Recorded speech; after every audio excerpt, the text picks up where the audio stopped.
The Nikki Glaser Podcast. The Nikki Glaser Podcast. Here's Nikki. Hello, here I am. It's the Nikki Glaser Podcast. Welcome to it. I just realized right as we were coming into the show that my posture was not great, but there's really no good way to sit in these chairs. So I think I just get comfortable. Now that I'm doing Pilates all the time, 3 times a week, I've just really learned to listen to my body and know what it needs. And it needs to slouch in every chair. It's against the grain to do the way you're supposed to do in Pilates naturally, but it's slowly happening. Do you slouch though? Because I've noticed that I slouch with my pelvis out as opposed to my back forward and my head forward into my Wait, your pelvis knees. out. I just always lean into a chair like this. Oh, you slouch open to the world. Yes. Oh, see, I slouch a little, turning into a crustacean, hermit crab. What about you, I Brian? definitely slouch crab. forward. I have a joke in my act where I say I look like I'm a old man holding a lantern trying to see who's outside. That's so funny because that's my posture as well. Kirsten or someone told me tall women, especially because you feel awkward. You learn how to slouch. So people like you more. And tall women always have and just tall people in general, I think, live in a world for smaller people. So their bodies have to accommodate. And then we end up and slouching having more tall? A tall one? I don't know when I got tall. Are you asking me? Yeah. Yeah, because I don't identify as a tall woman, even though I'm 5'9". I'm probably 5'8 3/4, but I'm generally in that range. And what's the cutoff? When are you a tall woman? I think for me, I think 5'10" is where you're remarkably tall as a woman. Yeah, 5'9", it's there's a lot of us. 5'10" is where I'm man, I would really stand out. I would love to be 5'10 and a half would be so cool because you're I think that's a perfect height. Yeah. For me personally, as a woman, but because I'm kind of close to it. If I were a different height, I'd probably aspire to 5'8". If I was 5'5", I think it's whatever is just out of reach is the one you're What do you think it is for men? Men, I think 6'2". I was going to say 6'2". Is kind of the 6'2". perfect where you're not getting comments constantly. It's you're not going to die younger necessarily than everyone else. You start getting into Slender Man territory where it's you're tall people don't live as long.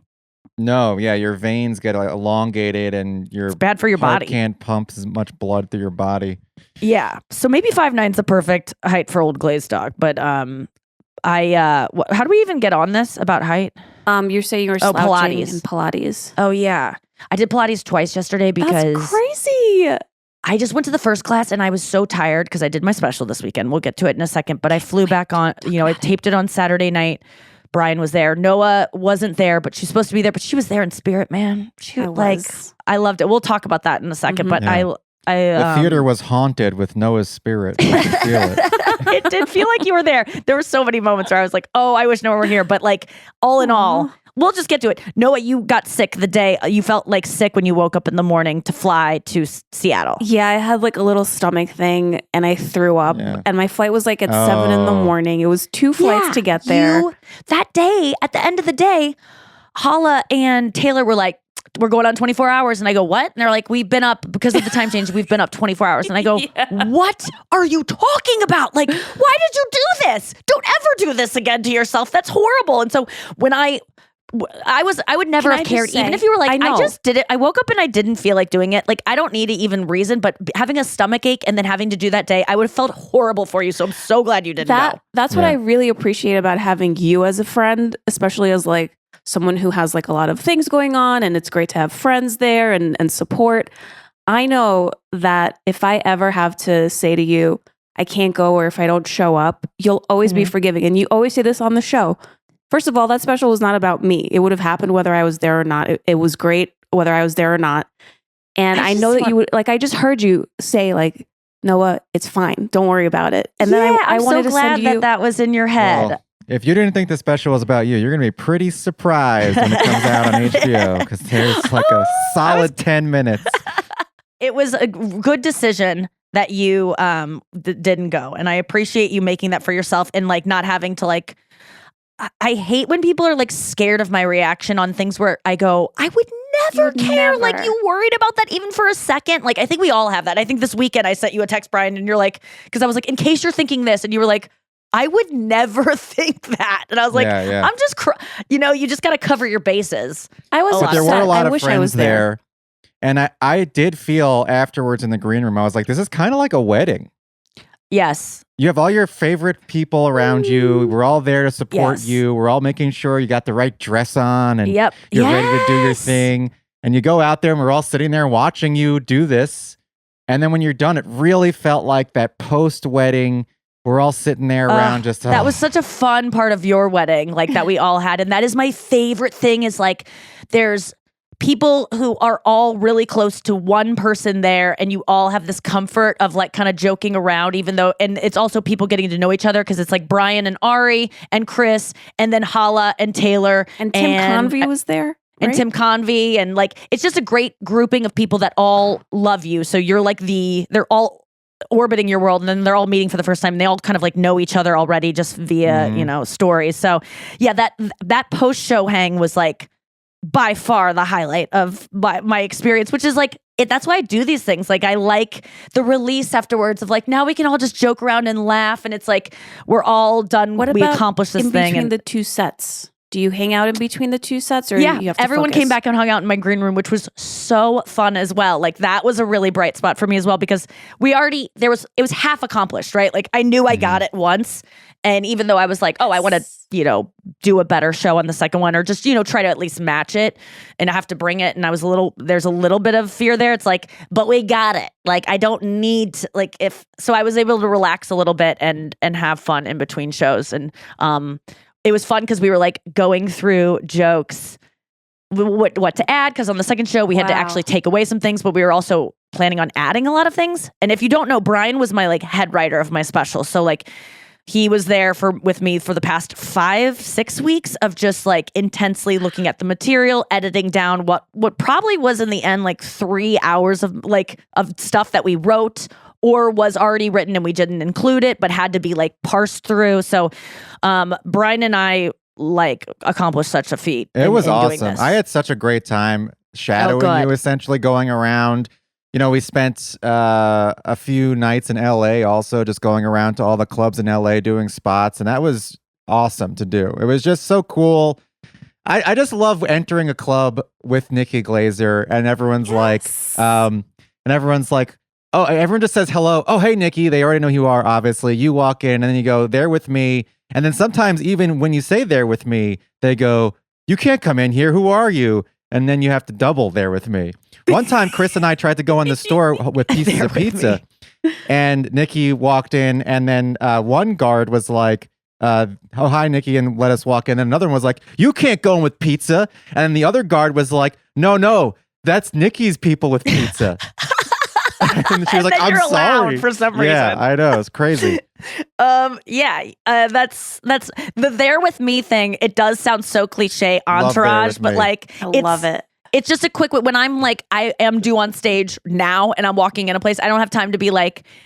It's just easy. I just say like these are my friends or they're with me, like just quickly because it's just a shorthand to let security guards know like they don't have to like these are just like two guys wandering off the street following me. Which, in. if you are just a guy and you want to get into a comedy club for free, wait until a comedian's entering and just go right in behind them. Yes, Wait They until will not Nikki's question it. entering because there's no time to waste. become my friend, and then. Yeah, if you're my friend, like if there are any close friends listening, can I just tell you, just don't ever buy a comedy ticket to my show. I'm always like, I can get people in that are my close friends. And that does not go to people I don't know, no offense. But yeah, like you get in with and it's like extended to like, I'll get you in any club you want to get in around the country within reason. My friends, I like hooking people up, and comedy clubs are happy to do it. I got in, oh my God. I did the talk on CBS like a month ago to promote F-Boy Island, and Amanda Klutz, I think that's her name. Sometimes I read names and I never say them, so I apologize if I'm getting that wrong, but she is on the talk and she's gorgeous and cool. And can you look that up, Noah? So make sure I'm getting her name right. Amanda Klutz. Klutz, Kloots. Emily Ratajkowski. Emily Ratajkowski. No, it's Kowski. Ratajkowski. Did I It's get it? two Did I say it animals. right on any of the shows? You did, yeah. I think I got it second on the second show. I You do. just gotta I name check remember Emily it's two animals. Ratajkowski. There's a J in there. Doesn't belong in there, but it's there. I just have to remember the rata. And then, Yeah. but there is a J in there, so I always wanted to do a Jowski. But we were definitely watching Arata. YouTube videos about how to pronounce her name. Ugh. Is there Like anything the worse? day of. I literally wrote that joke. I only said that joke on the special. I never That's did right. that joke before. What a wild thing. Is there anything worse than a YouTube pronunciation video? It's like 3 minutes of, and now we're going to show you how to pronounce the And word that now- we're about to say. And it's like not they even a don't- real person. It's a bot talking to you. And you're like, Yes. just cut. No one needs to hear this bot. No one's getting anything out of this. This bot isn't like having an ego moment. So we don't need to No, give what it the extra fuck? time. Like I understand when It's- people who are making a video do a really long intro because they have egos that they want to serve and they want to talk more and they like they're themselves. not But a serving bot the doesn't ego. have an ego to serve. So just cut the bot off. They're serving the algorithm, not the ego, because it needs to be a certain amount of time. And then there maybe is an ad in there. Why don't they That just say sucks. Emily Ratajkowski a million times then? Just over and over. That's Because then all anyone people would- wants is just to go to it and hear it. People would go away from the video then. You know, if they heard what they needed, they go Oh away. my They God. need to wait 40 wait, are you seconds. telling me that things that are made for humans to then further our capitalistic goals aren't considering the easy way for people to get something? They're not. That's right. They're not really considering our experience and That's what right, would make Nikki. things better for us. You experienced firsthand the great flaw of capitalism. It's Amanda that really Klutz, is it. by the way. Klutz. Yeah. Oh, okay. Yeah. Got it right. Because it kind of looks like Amanda Knotts. Was that her name? Amanda Knox, the woman Knox. that killed. Why am I? What is wrong with my brain? Amanda Knox. That's what it looks like. Well, I put a T in there because of Klutz. I'm getting them. So one of them was, in jail in Sweden or something, or Germany. Rata. And I the just like other that you said is Arata. on the talk. But anyway, she came to the show. Thank you so much, Amanda Klutz. Came to Yes. the She did? to the Comedy Store one of the nights. It was during you remember the night of 6 sets? I remember the night of 6 sets. Yeah. She was at the one in the improv or in the Comedy Store original room, the front room, and it was kind of a rough. It wasn't great. I did not. I kind of saw her blonde hair in the showroom, and I remember being like, if she doesn't talk to me again after this set, I understand. Like, Well- she DM'd me for tickets on just being like, hey, I have a date. I'd love to come see you or whatever. And so, I hooked it. I was like, oh my God, of course. Because when I did the show, I was worried she didn't like me. I wanted her to like me so much because she's like a pretty blonde girl that I like. She's just cool. And so, I was so happy when she asked for tickets. I was like, yes, come see me. And then I was like, oh God. I was doing the bit where I'm like, pushing my pussy into the stool and like it's not getting any laughs. Like it does get normally. So it was just like a very vulnerable. And she wrote me 2 days later. I was like, okay. And the day after, I was like, I didn't hear from her. I'm like, that makes sense. This is the right decision for you, Amanda. And then she wrote me the next day and was like, it was so good. And I was like, she goes, I tried to say hi to you, but you ran out. I was like, I think I was like embarrassed of what had just happened and wanted to get the fuck out. Because sometimes when you're trying out new stuff that is like physical and you're not committed to it and you're kind of just tired because you're doing 6 sets, it doesn't go great. Yeah. But you know what you get used to?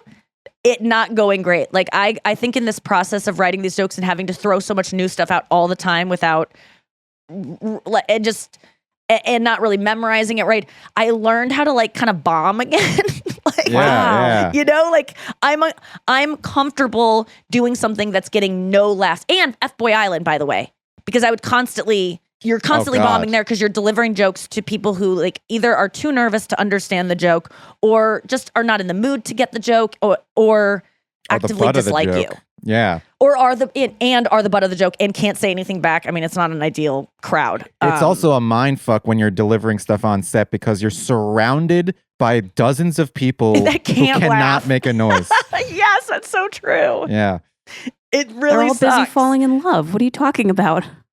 No, the people holding the The camera crew, and stuff. the crew, all I the see. crew. Like I'm they're sitting all there. just like if they laugh, they lose their jobs. Like you are in front of people that like can't possibly laugh. So when I first started doing F-Boy Island, the producers would always be like, the control room's going wild. They're laughing so much, and I'm like, I needed that very much. And now when I Yeah. hear it, I just go, I assume so. Like I just in my head, I'm killing somewhere.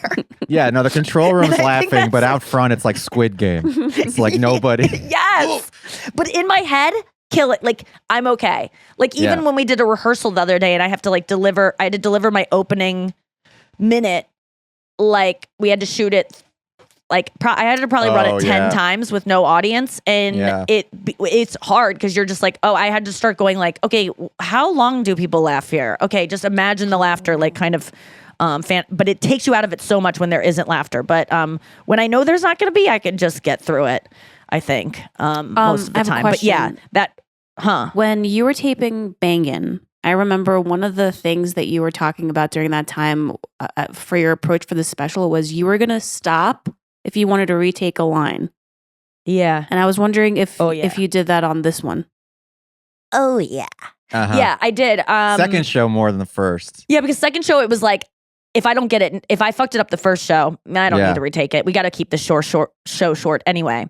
Yep. And if I didn't get it on the second show, and I know we didn't get on the first, I better be nailing this line. So I would take it again a lot more on the second show. But yeah, I definitely stopped. And I told the audience beforehand that I was going to be doing that, so they weren't like, is she stroking out right now? Because I do it without being like, I don't laugh about it and go, let me take that again. I just go back. Like, it's like you press the 10 seconds before button on your phone. Like, I would just do it.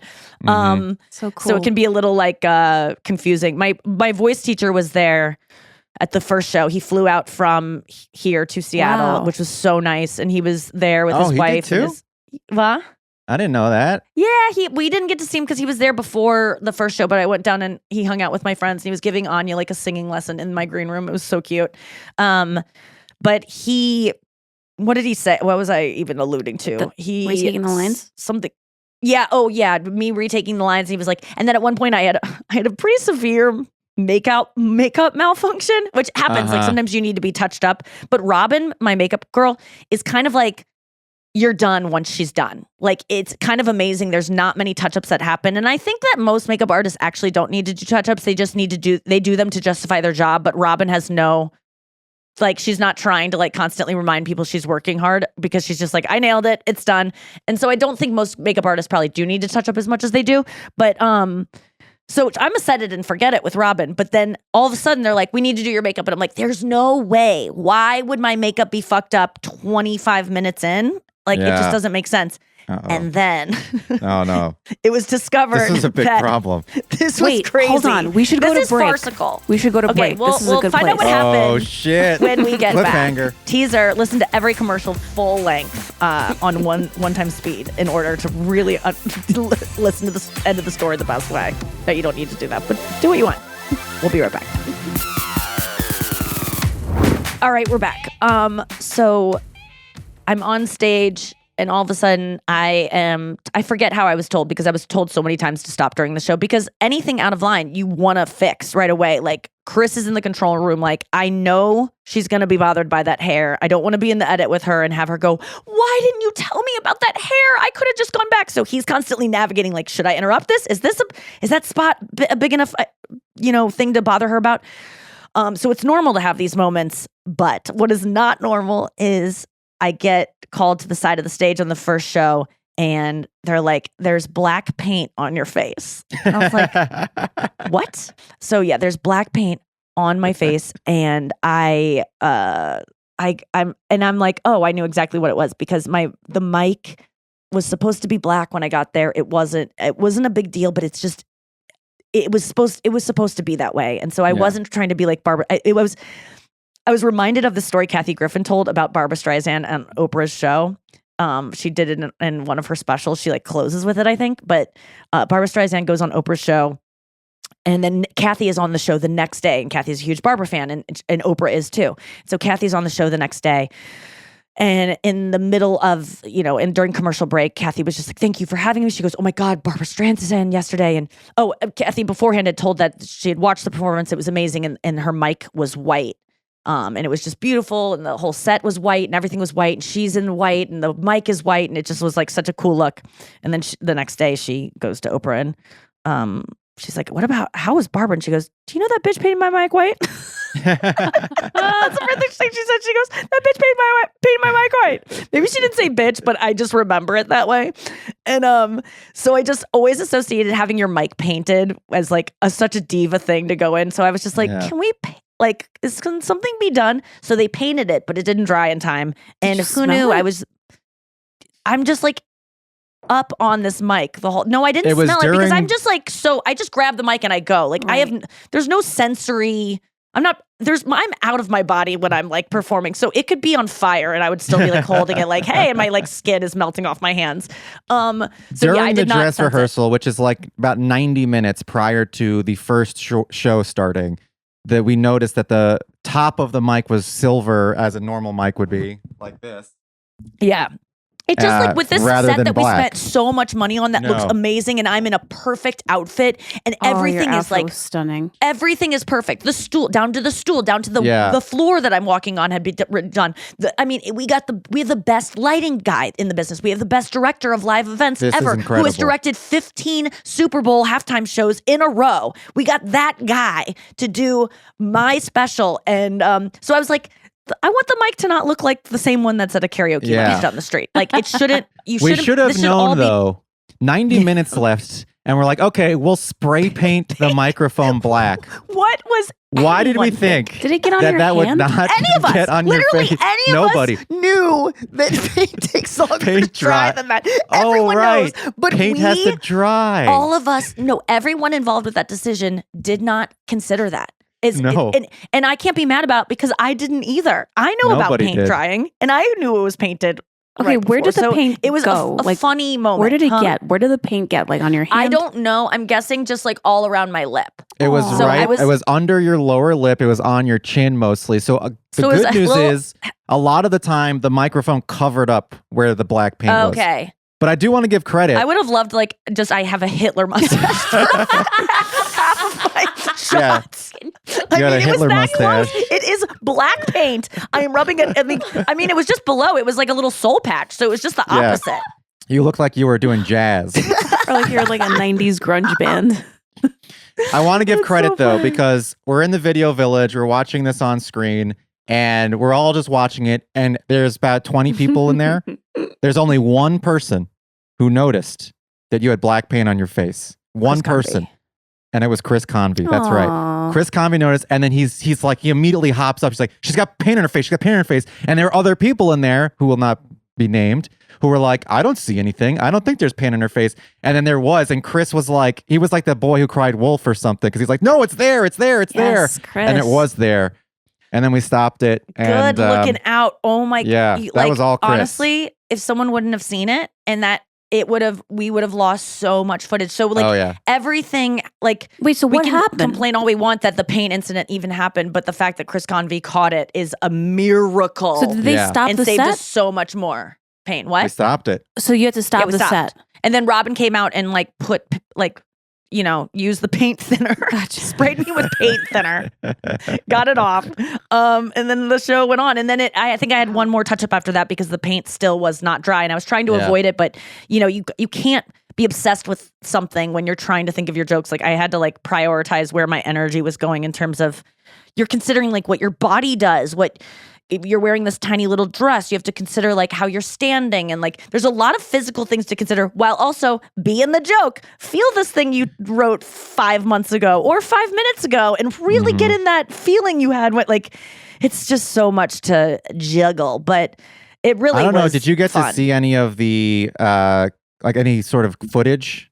I saw still images, and then they also brought up a screen during the rehearsal so I could see what it looked like, and so I saw all of the shots while I was on stage, and I was like, hot damn. I know. I mean, looking at it from the video village and it's all the screens, crazy. It is. The only word I can think of is glamorous. It's almost like the Oscars. It looks so good. It's incredible. Well, the guy who lit it lights the Oscars. Whoa. Lights the Oscars, and the guy who directed it directs the halftime shows in the Super Bowl. It's you got an all-star team together, and it looks good. And also, I want to say, not trying to flatter you or whatever, but really, truly watching this with everything around you, I was thinking star quality. I mean, you were really, this was a star. on Thank stage. you. Literally glowing. And this is a true special. This is a special. That's what specials are supposed to be. That's so nice, Brian. Thank you for saying that. Well, the amount of work that both you and I put into it, it better be fucking special. Like, that's the thing. Like, we couldn't have worked harder on it. I mean, I guess we No. could have, but we wouldn't have We could enjoyed the worked slightly process. harder, yeah.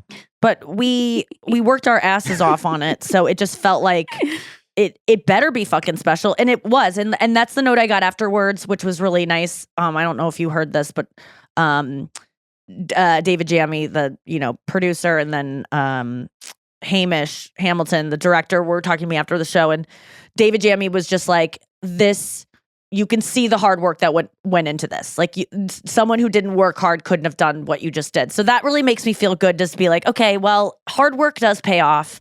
And, pushing past those moments where you want to like cry and give up, it helps when you can't give up.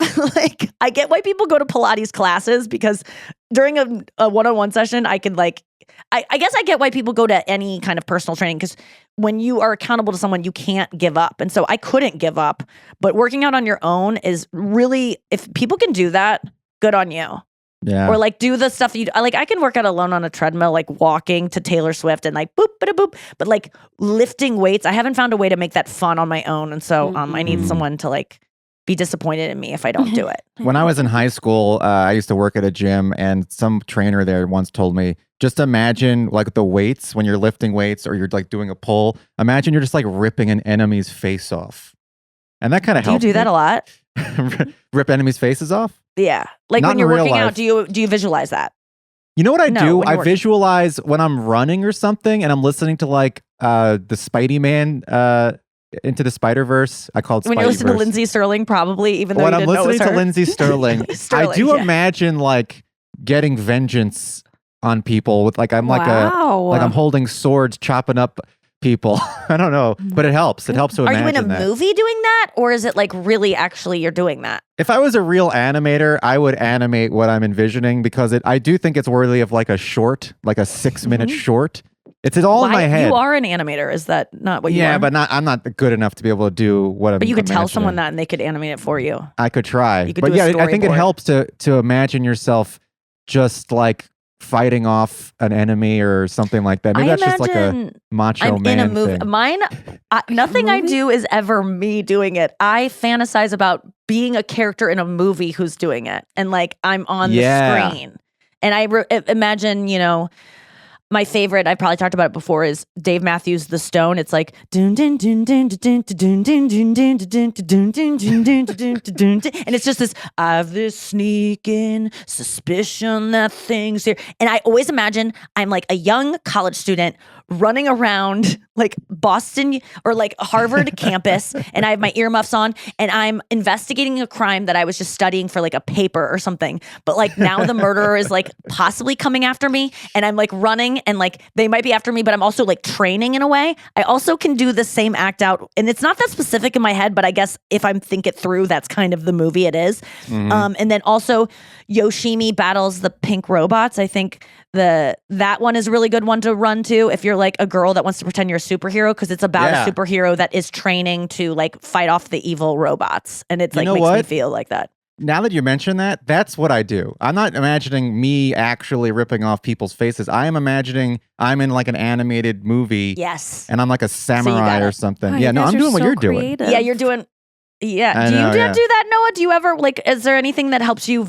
Any visualization or kind of like role play thing? Yes. Masturbating. People do this all the time. Masturbating, and I go, "How are you doing this? Imagining this like celebrity touching you? Like I don't fantasize in that way. Not okay. So masturbating is different, but when I'm working out, I just think about like, okay, this is how I get like better at jujitsu. I just want to get better at jujitsu. Oh, I yeah. don't have When the it's hard, like creativity to think of a movie. well, you're thinking about the end goal, and you have one in mind. It's not like just this. And I think that helps people if they're like, I want this part of my body to be this, and I'm imagining it getting that way. I think what helps me going in Pilates lately is that I I'm a clock watcher lately because I found out where the clocks are. They're kind of like mysteriously looking in my Pilates place. They almost look like pieces of art. So I thought they were art for like the first 3 weeks I was going. And now I know they're clocks. So before I had no way of knowing what time it was unless I tried to like sneak a gander at my torture.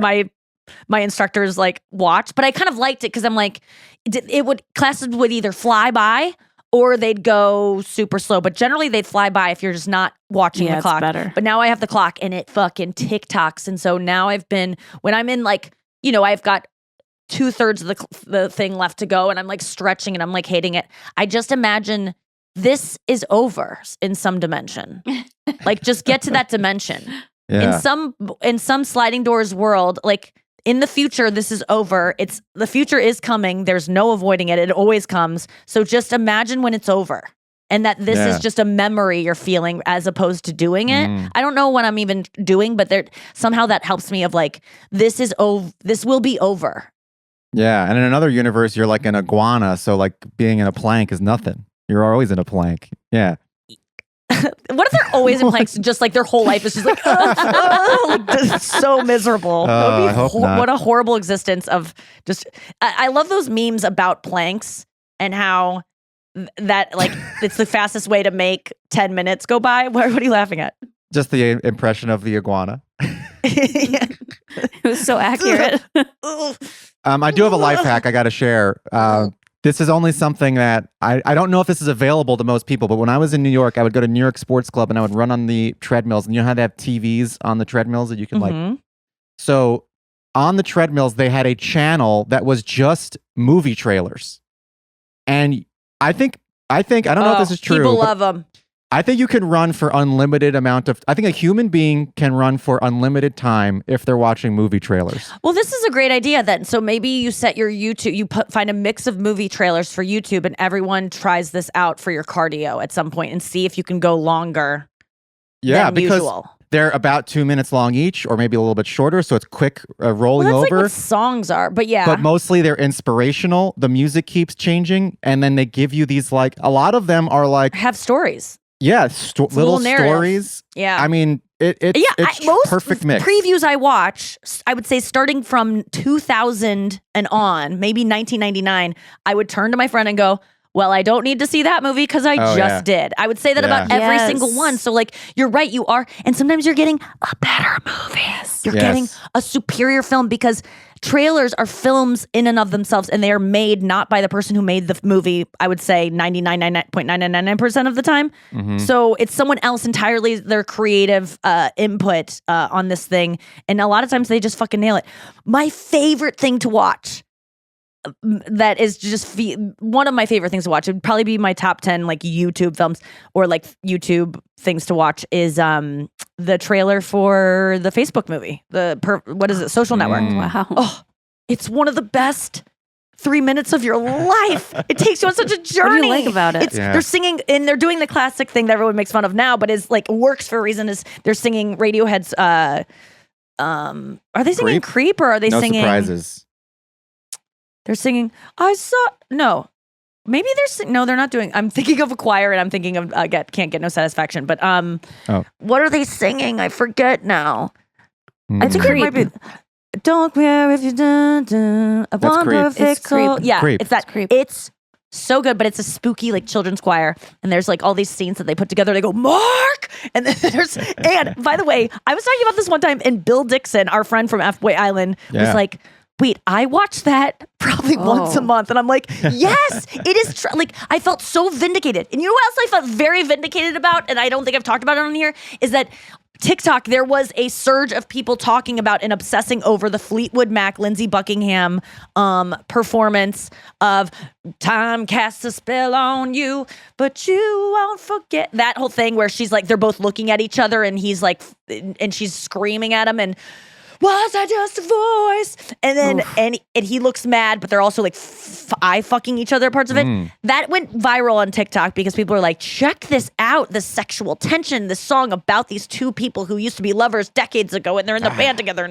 And I was on that train so long ago. And I'm not saying, I don't get mad. I'm not one of these people that's like, why did you give me credit? I want a little credit from people who know that I told you that was a great video. And it felt so good because there's sometimes I'm so drawn to something and I'm so obsessed with something that I'm just like, what's wrong that everyone's not feeling this way? And I gotta say, that made me feel pretty good. And guess what else? Taylor Swift. Being that obsessed with Taylor Swift and then watching the whole nation become even more obsessed than I am in terms of like her and Travis walking at and now she's at the game. And I'm like, I don't even need this much footage of Taylor Swift at a football game. And I don't care about, everyone's more obsessed with her than it's just nice to see that. I mean, I'm definitely still very obsessed. And no, I like seeing it. I mean, every once in a while, I like seeing a reaction. This weekend, she got really upset. Oh, she goes, yeah, she's the an fuck. Yeah. And I loved that because her mouth opened so wide, and that's such a amazing trait of a very good singer is that you can unhinge your jaw. And I was just all weekend I was doing the fuck and trying to get it as wide as she naturally gets her mouth. It's so good, and everyone makes fun of her always being like, oh, shocked. And she it's never that's gets why red she's the lipstick on her fucking teeth. goat. What the fuck? I know. She's so pretty. It's so Mm-hmm. stupid. That's one of the things. It's just, she is one of the prettiest people. She just always looks fresh and nice. And I've never seen her look bad. Literally ever. I've never been like, whoa, she looks rough. Ever. This is the first time I'm realizing this. I can't think of a single picture of Taylor Swift where she is not beautiful, but it might be because I love her so much. Because a lot of times I can't see any bad pic. My friends always look good in every picture because I love them so much. So when they're like, ew, look at me here, I hate myself. I'm just like, I love that face you made. She's also I think a I took a face. billionaire. Oh, I actually, what was that? She's also a billionaire. But even billionaires look a certain way and kind of go whoa, and she's having her picture taken all the time. She's just a very pretty person, Yeah, and there's that's all I'm plenty of saying. pictures of Elon where he doesn't look very good. Oh yeah, that's true. Oh, so He's got many. the And most money. He's the most. He could make those disappear. He probably has made many of them disappear, which is impressive that He can many make bad us pictures disappear, exist. Can you probably. imagine what the really bad ones? Remember Beyonce had that one erased that you can find easily, or at least attempted to. I don't She's remember that.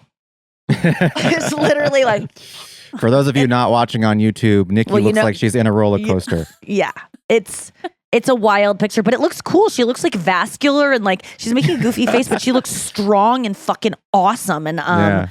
I think it's That's what you want to hear. I Yeah, like you look when I- vascular.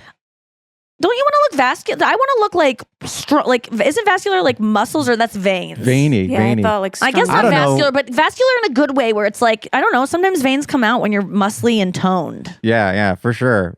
I meant it Also, in a when good you way, have Beyonce. If you're varicose listening. veins is what I think of. Oh yeah, she has spider veins. She just had veins She just popping makes out of it her look body. amazing.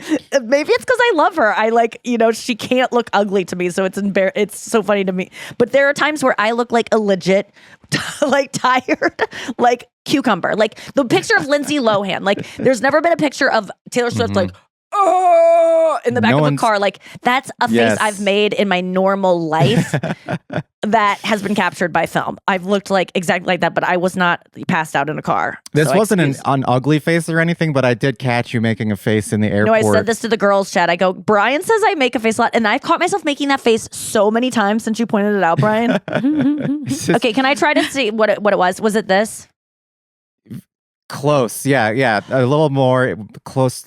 Yeah. like that. Even, yes. more Really? Was that pronounced? Yes, that is it's wild more because pronounced I than you wasn't. think. I didn't know I was making that face. That is It the was- weird part. That's but we figured out dangerous to why. walk around with that face. We were That's at not the a resting airport. bitch face. That's an activated, cunt face. Well, it was there. But it immediately changed when because I was there, you were there, but we didn't go together. We We hadn't just seen saw each other at the yet. airport. Yeah. And you were going into the security line, walking the security line. I was going on the other side of the security line, and I saw you making the face, and I go, "Hi, Nikki," and you immediately changed your face. So you can immediately Okay, good. get out I of thought you it. said initially. I thought you said I made that face at you, and I was like, "Oh my god, I would hate for No. someone to think when I was excited to see them because I was excited to see you, so it wasn't like I was faking it or ugh. I just was in a moment, and then you snapped me out of it." It's the one place, and it's the one place where every single time it's exciting to see someone you know. I think is the airport. I don't think I've ever is. been disappointed You're to see right. someone in the airport that you I just knew. go whoa, yeah. I It's get always so happy about it. This place, Even though we all have to go here to get anywhere. Yeah, but it's because you know there's an out. Yes, it's like, oh, I gotta go. I gotta exactly. catch my flight. Oh You know my you're not God, gonna be that's there. it. Yeah, everyone's there, and you have some mutual thing to talk There about. should be a We're at dating the app airport. for just people who cross through on airports. Yeah, So it'd be terminal. like, it's just lunch. Like there's no, it's not going to last forever. Mhm. Just a quick meeting. That's such a good point. I've been so excited to see everyone that I see in airports. You're right. It's kind of like, in a comedians way, are constantly seeing seeing each somebody abroad. Like if you're Oh my in, God, that- if you're in some town in Italy and you see someone that from America that you know, it's like, what the hell? I love You're those here? stories where people Yeah. are like the coincidences that happen. It's not a I coincidence, have- but my sister saw Stanley from The Office when she was in Paris, and that was a cool thing to see, like an Whoa. American celebrity there. I have two friends, Michael Okay. and Christina, who That's it. they were That's both enough, new. Brian. That's great. I We're do. I proud of have you. them. Thank you. Yes, they're mine. Okay, so your two friends. They were friends in New York, and they did comedy together, improv, and they coincidentally, both went to Iceland at the same time, and it was total coincidence. They did not plan this, and it was at Iceland that a relationship flourished, and now they are married. Long Wait a story second. short. Were they like? How did they see each other on the plane? They just ran into each other in Iceland. They ran into each other in Iceland. Whoa. They were just happened to go to Iceland the same week with separate groups of friends. Okay, can I just make a point why this isn't that crazy? Okay. Wait, are these people are originally friends before Iceland? Friends before Iceland, yes. Okay.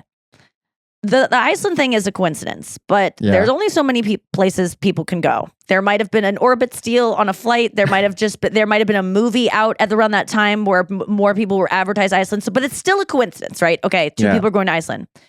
The fact that they fall in love, not that big of a coincidence, because here's the thing: people love a story of like how we came to be, and like sometimes people can fall in love, and they're meant to be already, but like.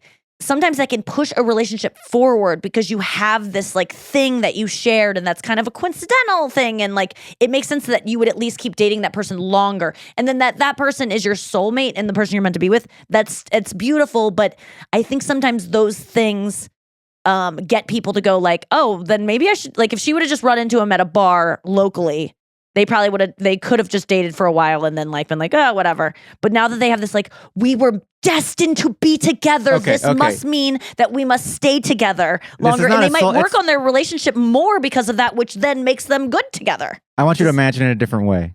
Okay. Okay. Because this is not a soulmate thing. I do think they probably would have gotten married regardless of Iceland. Okay. Imagine this. Yes. You have a crush on somebody, Yes. and then you just go on a trip to Iceland. You have a crush Sure, on one of somebody, these people wasn't. but you're not hanging out with this Stalking. person all the time. Yeah. You just had a crush on them, maybe from work. I don't know. And then you go to Iceland. You would and take it as a coincidentally, sign. But I'm not saying to take it as a sign, but how incredible It's would incredible. you feel? There's no question about it. If yes, your it would be crush amazing. is there with It you would in be the best Iceland? thing in the world. I think I'm Yes, jealous yes. of it. It sounds like your life is a rom-com. I'm just saying that the fact that you feel like your life is a rom-com makes you want to have a happier ending. And Oh, for like sure. that, I think people Well, stay that's together good. sometimes because they're like, the story of how we met is so crazy. Like, God wanted us to meet, or it was fate. The stars are aligned, and it's like, well, you just got lucky because I just remember this Radio Lab episode that I loved so much. They were talking about Oh, coincidences. I know exactly what you're talking It's such a about. good episode. Shang Yeah. Wang originally showed me it in like 2009. We were on a road trip together, and he was like, "This episode of the show is so good." That's how he talks. He was like, "You don't know Radio Lab, girl? Oh my God, you gotta listen." I don't know why I said girl. He doesn't call me that. And we put on this episode, and they were talking about how like, if you win the lottery, you feel like it was just luck, but someone has to win it, right? Like if you threw a dart into a field of grass, one of those blades of grass is going to get hit. So it's not that crazy when it does happen. It's just a matter of like crazy odds, which you can be like, wow, that's luck. But it's not like, it's not unbelievable because it has to happen. And so most coincidences where you go, I can't believe it was me. It's like, but it has to happen to someone. It just, your number came up, and there's millions of lotteries we're winning and not winning every day. And I know that takes the magic out of life. That's but like such a negative it's kind way of of fun thinking. to take the magic out. It's such a like the coincidence almost like guides you into thinking positively, or like gives you an excuse to think positively, but you just like infused Ruined negative into it. it's not negative. It's just not special. You're not special. You're lucky, but you're not like special. Which lucky you can turn and go, okay, I'm like, obviously someone's looking out for me, but like I got into a fight about God with Carlisle this weekend because she was saying that she was a Christian. And I was like, but you're not a Christian. You don't believe Christ is the Lord and Savior. Like, do you believe he's going to come back? And like, do you believe Christ is Lord? And she's like, no, but I'm Christian, Nikki. Like I grew up Christian. I'm like, but you saying you're Christian, you can't, but you're not all the things. So we got into a debate and she essentially won because she's like, why are you being mean? And I'm like, yeah, that's a good point. I was like, we have to go to break. But anyway, I was talking about God and stuff. I forget. Anyway, I do believe in God, but I was like, so just say you believe in God. She's like, no, I'm a Christian. I was like, no, you're not. But it's not really up to me to tell people how they define themselves. So I have to I had to eat that loss. And then I had to explain to her, like, please don't think I'm mad at you because I got into a debate about God. I love debating my friends. It's how I love people. And I don't having like when you and I got into the free will debate, I was like, yes, I feel closer to him after this. As opposed to further. So I was like, Carlisle, I've never felt closer to you, even though, I don't believe in what you say you believe in. And I don't believe you when you say you believe in it. And she was like, but I just feel like it's weird now. I'm like, I promise it's not weird with me, but like, I love you. And then we just started making jokes and I just was, she was talking about, I just was making everything about Jesus for her. So now it's like a funny thing for me to mock what she believes in. All right, we're going to break. I'll be back after this.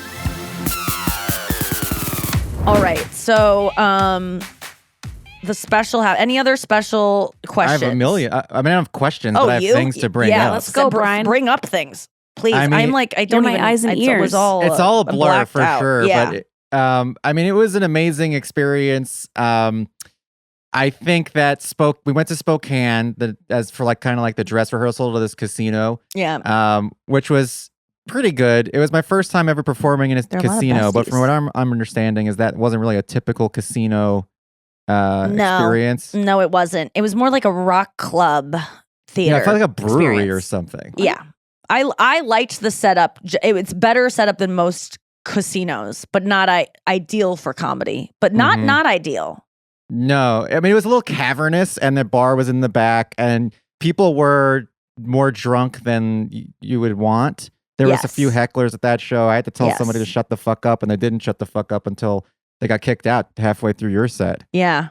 Yeah. Luckily, I didn't hear them. They cried out a little bit, like, I love you and stuff, which I just don't ever even know what to do with. I'm just like, thank you. And then I just hope that someone tells them to shut up. But yeah, that was what were you going to say about that show otherwise? I'm just talking about it generally. I don't really have like a specific. Where were you going with this? No, you know what? You noted that there were a lot of besties at that Spokane show. So I opened for you in Brea, and then I did a set before you in Spokane. And every time I opened the show, I asked if there were besties in the audience, and every single time there were. In Brea, it's interesting because there were fewer besties per capita in Brea than there were in the Spokane show. In the Spokane show, I think it was like 30% of the crowd. Wow. Cheered when I said, are there any yes. besties there? Yeah. That was means a lot. so much. It's like, thank you guys so much for, being fans of the show and me and us and and coming out and supporting us when it's live. And to the people who brought us banana bread in Brea, that was so nice. To every girl that like gets me a friendship bracelet sent backstage or guy. I eventually get those and I forget whose does it, but I got some this weekend. It's just so nice. And they're like, I got them from people at the meet and greet, and then someone give some to me. So I really appreciate all the friendship bracelets, and I wear them for about 2 or 3 days. And then I go, you're 39. And then I take them off and I put them in my purse. And then they eventually break, or like I put them on later, but I lose them eventually to the world like umbrellas, but I wear them for as long as I can. And I cherish each and every one so much. And it like makes me so happy to put them on in the morning. But that's what happens with the friendship bracelets, because I am 39 and I shouldn't be wearing jewelry like that. But who's to say who should be wearing what? I think there's lots of people who say it, and everyone would agree. But I can't stop wearing sweatsuits. All I want to wear is this. Fine. That's fine. Matching sweatsuit. Love it. Even though today my voice teacher told me that he was deeply disturbed by my sweatshirt because he said historically when they're like doing what is it called? Shooting people? Oh, the target firing practice? range? No, like literally like to kill them. It's a bunch of people. Oh, like a firing squad. Firing squad. When they're killing someone, they put a heart on their chest where their heart is to like aim like for a target. Oh my God. I was that. like, you know what, Michael, for me and how I feel today, that's fitting. I'm like right here, aim away. So I Wow. was like, actually, this is my depression jumper. It's my jumper. Yeah. I feel love, like you could wear that until the day you die. I mean, it's the- matching. The sweatsuit, I feel like is appropriate for a 78-year-old. Well, I heard actually I follow some, it's appropriate for like toddlers look adorable in it. You look put together. It's matching. Unless it's like totally bagged out and like stained, you look put together.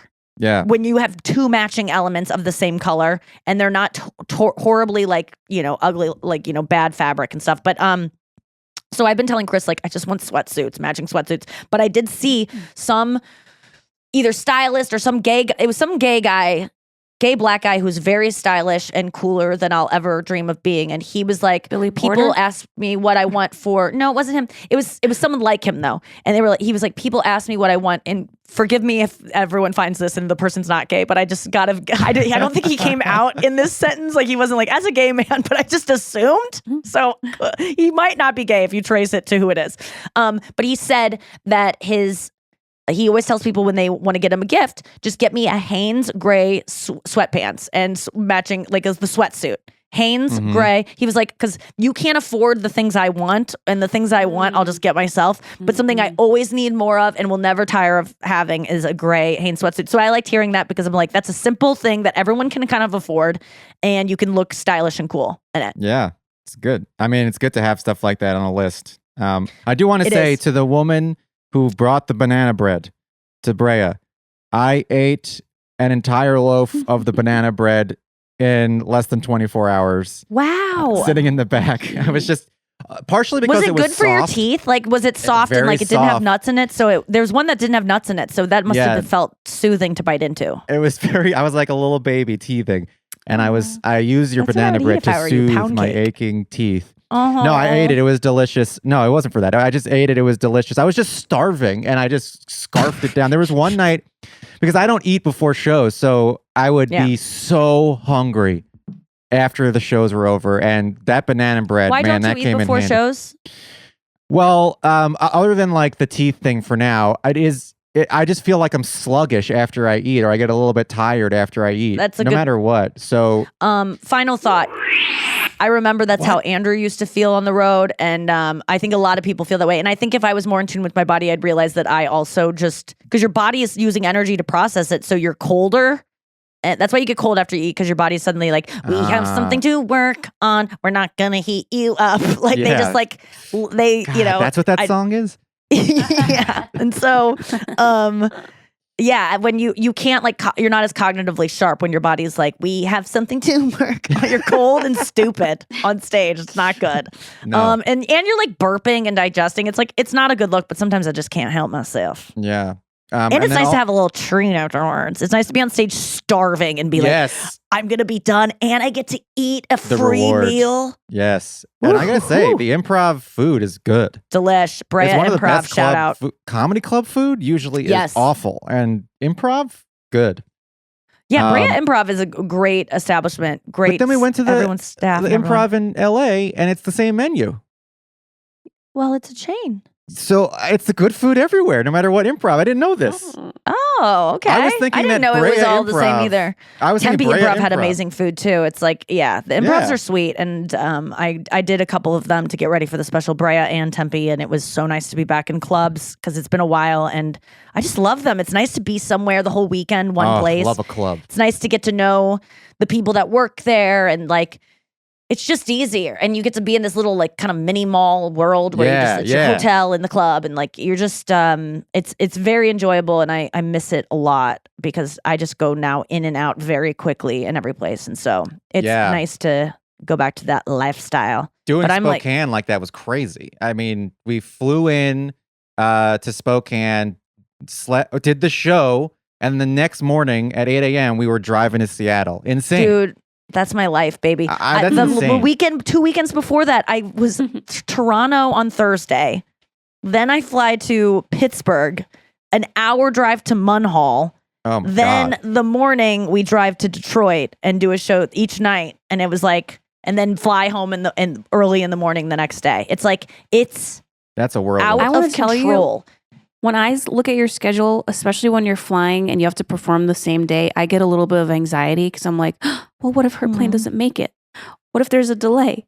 What if she has to then And the cancel her answer show? is, It's going to be such a pain in the We'll ass. cancel the show and we'll make it up another date. Like, it's always like okay, but that's the nice thing is like everything will be okay. Like if my bag doesn't make it, I'll go on stage and whatever I wore on the plane, and I'll make jokes about it. Like if I don't have makeup because it was in the bag, I'll just go on stage without makeup and make a good joke about it. If things should happen. So, but yes, that never stresses me out the only thing that stresses me out in my life is when I look and I don't have a lot of sleep coming up, and I'm just like, oh no. And that's what worries me. But I love sleeping on planes so much. I like it more than my own bed Wow. because there's people that are awake around me and I feel safe. Like things are being taken care of. The din of the plane feels good. I gotta say, Coach, no way. I hate Coach now. I've touched first class, and I'm one of those people now that I'm like, I was flying back, and it was like the Coach Plus of Alaskan Air, and I like was such a little, paint my mic white because I was like, I texted Jen, my assistant, was like, I am not in for. I was like, So did we agree to do Coach back to Seattle, like some passive aggressive fucking bullshit? And she's like, no, you should be in like a premium. I'm like, it's the same as every seat, 30 seats behind me. It was like row 11. And I was just like, how am I was a star yesterday and now I'm like crammed in Alaska Air? And there's a disabled woman on the aisle. And so I felt bad, getting up to go to the bathroom. So I felt like most people the whole time. How most people feel when they're in a window seat and they're like, I don't want to disturb anyone. I'm usually like, fuck everyone. You took the aisle. You got to get up. But this woman needed assistance getting up. So I was like, I'm locked in for 4.5 hours and I cannot pee. And I didn't really prepare to not be able to pee. So I'm kind of like holding in my pee the whole time. It was, but I'm a star, baby. You gotta go to first. Upgrade. I will next time. Like these are lessons we just learned. Like Jen was like, okay, marked for Alaskan, it's first class or no class because there's no in between and they tricked us. You just got more space for your bag or something. Yeah, well, there are some smaller planes that don't even have first class. It's just kind of like in the front. Well, yeah, Southwest has nothing. You're all equal. It's socialist air, But it's not because you can be an A-lister and you bet your ass I'm one. But then you go in and you sit with everyone else, but you do get to choose your seat first. But all the seats are kind of the same. Yeah, actually they're all the same. All right, that's the show. We have another one to record today, so we're getting 2 out this week. We'll have 2 for you next week. Sorry we took last week off. Thank you for understanding. And I think my mom is going to be here for the next episode. Yay. Yeah. One more So shout Julie- out to Besties. There was a few Besties who came up to me in Brea and said hello, and I was just like, I was touched that people came up to me and said hello who listened to the podcast. So one of them said, "Hey Bestie," to me. "Hey Bestie," and I felt so cool. I love that so much. Yeah. It's so nice. Jen sent me a picture of 2 people with shirts on that said Besties at the second show. I'll send it to you. They're adorable. I'll put it on the Yeah, let's Instagram put it too on if I remember. Instagram. But that I have it saved in my phone, and I cherish that you were in my show wearing Besties shirts. Everyone that came out to my show. I know, I begged some of you to do it, and so you fucking rallied for me. It might not have been easy to go to my show, but you made it, and it means something to me. And anyone who makes an effort, whether it's paying money or finding someone to go with, or driving a couple hours, or driving 40 minutes, or even getting a babysitter, just know that it means so much to me. And the fact that you're even listening to my voice right now means an incredible amount to me, and keeps me going. So thank you so much, and we'll be back with an episode tomorrow. Don't be cut, and just don't cry, Nikki, because I'm getting a little emotional.